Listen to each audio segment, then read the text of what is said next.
कहीं भी 0 FIR, 30 दिनों में फैसला। समझे नए कानूनों से कैसे तारीख पर तारीख से मिलेगी मुक्ति, समय पर मिल सकेगा न्याय। भारतीय न्याय संहिता, भारतीय नागरिक सुरक्षा संहिता और भारतीय साक्ष्य अधिनियम यानी 1 जुलाई से प्रभावित हो गए हैं। इन कानूनों ने अंग्रेजों के जमाने से चले आ रहे भारतीय दंड संहिता IPC, दंड प्रक्रिया संहिता और 1872 के भारतीय साक्ष्य अधिनियम की जगह ली है। भारतीय दंड संहिता से लेकर भारतीय न्याय संहिता तक में बदलाव किए गए हैं। अब इलेक्ट्रॉनिक कम्युनिकेशन के जरिए सूचना दिए जाने पर भी FIR लिखी जा सकेगी। अगर FIR दर्ज करवाई जाती है तो 3 दिन के भीतर पीड़ित को थाने जाना होगा। नमस्कार, आप देख रहे हैं न्यूज कॉल 24। मैं हूं आपके साथ सुशील गिरीश। न्यूज कॉल 24 के साथ बने रहने के लिए अभी इस चैनल को सब्सक्राइब करें, फॉलो करें और नोटिफिकेशन में जाकर ऑल का ऑप्शन दबाना बिल्कुल न भूलें। आइए बढ़ते हैं खबरों की तरफ। देश में तीनों नए यानी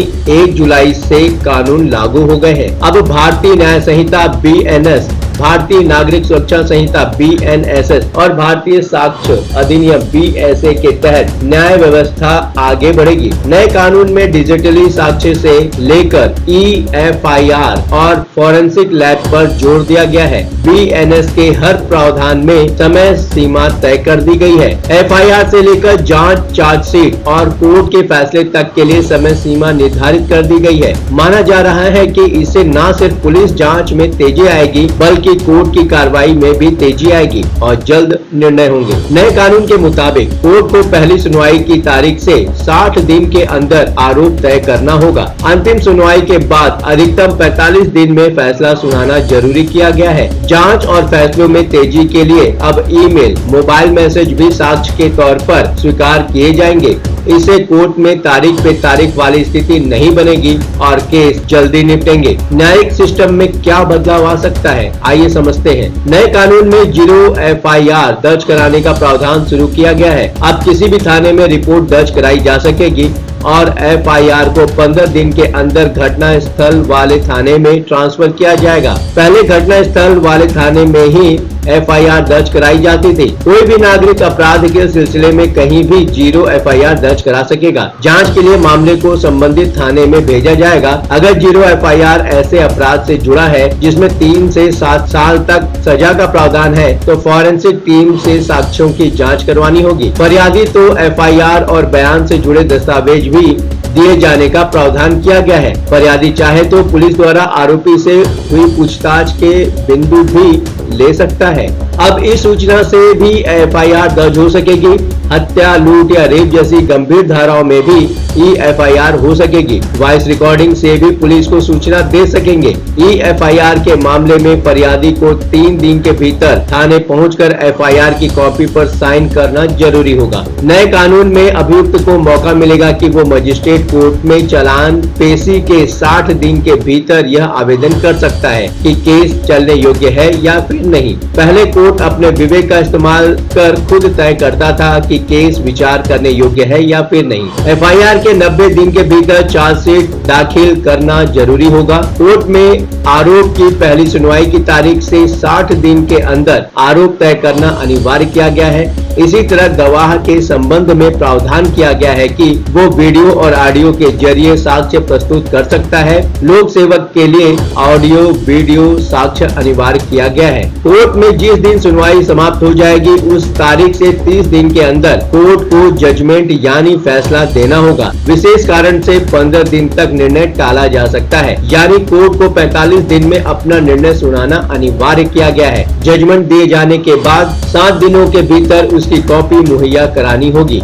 पुलिस को हिरासत में लिए गए शख्स के बारे में उसके परिवार को लिखित में बताना होगा। ऑफलाइन और ऑनलाइन भी सूचना देनी होगी। BNSS की धारा 86 में अपराध से अर्जित संपत्ति के बारे में बताया गया है। यदि संपत्ति अपराध से अर्जित है तो उसे जब्त कर लिया जाएगा। फरार आरोपी की अनुपस्थिति में धारा 356 के तहत सुनवाई और सजा के निर्णय का प्रावधान किया गया है। पुलिस से लेकर कोर्ट तक कितनी बदलेगी डिजिटली प्रोसेस, आइए समझते हैं। 7 साल सजा से जुड़े केस में अब फॉरेंसिक जांच अनिवार्य कर दी गई है। BNSS की धारा 176 में विवेचना की पूरी प्रक्रिया का पहली बार जिक्र किया गया है। FSL की टीम को मौके पर बुलाना और वीडियोग्राफी करना अनिवार्य किया गया है। ये किसी केस को सुलझाने में पुलिस की मदद कर सकता है। घर की तलाशी में भी वीडियोग्राफी अनिवार्य है। इसके अलावा पुलिस ईमेल के जरिए समन भेज सकती है या इसे व्हाट्सएप पर भी भेजा जा सकता है। आरोपी का पता, ईमेल एड्रेस और मोबाइल नंबर अदालतों के पास भी सेव रहेगा। इतना ही नहीं, FIR से लेकर जांच और कोर्ट में बयान तक सारी प्रक्रिया में डिजिटल माध्यम का जोर रहेगा। E-रिकॉर्ड, 0 FIR, E-FIR और चार्जशीट भी डिजिटली होगी। रेप पीड़िता के ई-बयान भी दर्ज होंगे। गवाह, अभियुक्त और पीड़ित कोर्ट में वर्चुअली पेश हो सकेंगे। CRPC की धारा 144A में प्रावधान था कि किसी भी धार्मिक या सामाजिक जुलूसों में हथियार लेकर निकलने पर कलेक्टर से अनुमति लेना जरूरी था, लेकिन नए कानून में इसे हटा दिया गया है। रिमांड पर लेने की अवधि भी बढ़ गई है। पुलिस अब 10 साल या इससे ज्यादा सजा वाले अपराध में आरोपी को 60 दिन तक रिमांड पर ले सकेगी। अब तक प्रथम 15 दिन तक रिमांड लेने का प्रावधान था। 10 साल से कम सजा के मामलों में 40 दिन पुलिस रिमांड ले सकती है। पहले यह 15 दिन ही थी। अब इस पर एक्सपर्ट्स की राय क्या है, आइए समझते हैं। दिल्ली की स्पेशल CP छाया शर्मा ने कहा, आज से 3 नए आपराधिक कानून लागू होना शुरू हो गए हैं। आज से इसमें FIR दर्ज होना भी शुरू हो जाएंगे। इस विषय में हमने ट्रेनिंग 5 फरवरी से शुरू कर दी थी। जो जांच में बदलाव लाए गए हैं उसको हमने बहुत ठीक से समझाया है। इस कानून से हम दंड से न्याय की ओर जा रहे हैं। इसमें डिजिटल साक्ष्य में बहुत जोर दिया गया है। इसका मतलब है कि अब साक्ष्य डिजिटली रिकॉर्ड होंगे और जब डिजिटली रिकॉर्ड होता है तो बहुत ज्यादा बदलाव नहीं किया जा सकता। डिजिटली रिकॉर्ड से कोर्ट को समझने में ज्यादा आसानी होगी। दिल्ली पुलिस ने ऐप ही बनाया है। दिल्ली पुलिस के करीब 45,000 लोग बिल्कुल प्रशिक्षित हैं। हमने एक पॉकेट बुकलेट भी तैयार की है जिसे 4 भागों में विभाजित किया गया है। इसमें IPC से लेकर BNS तक BNS में जोड़ी गई नई धाराएं, श्रेणियां जो अब 7 साल की सजा के अंतर्गत आती हैं, एक तालिका शामिल है। इसमें रोजमर्रा की पुलिसिंग के लिए आवश्यक अनुभाग भी शामिल हैं। तीनों कानून को पिछले 21 दिसंबर को संसद की मंजूरी मिली थी और राष्ट्रपति द्रौपदी मुर्मू ने 25 दिसंबर को अपनी मंजूरी दे दी थी। केंद्रीय गृह मंत्रालय ने घोषणा की कि नए कानून 1 जुलाई से लागू हो जाएंगे। नए कानूनों के अपने फायदे हैं। विपक्ष का कहना है कि इनके नुकसान भी हैं। ये तो आने वाला समय बताएगा कि हम दंड से न्याय की तरफ आगे बढ़ रहे हैं या कुछ और भी हो रहा है। ये ट्रायल और एरर का गेम है। आने वाले समय में ज्यादा अच्छे से हम इसे समझ सकेंगे। आप अपनी राय हमें कमेंट के माध्यम से बता सकते हैं। लगातार खबरों के लिए बने रहिए न्यूज़ कॉल 24 के साथ। नमस्कार।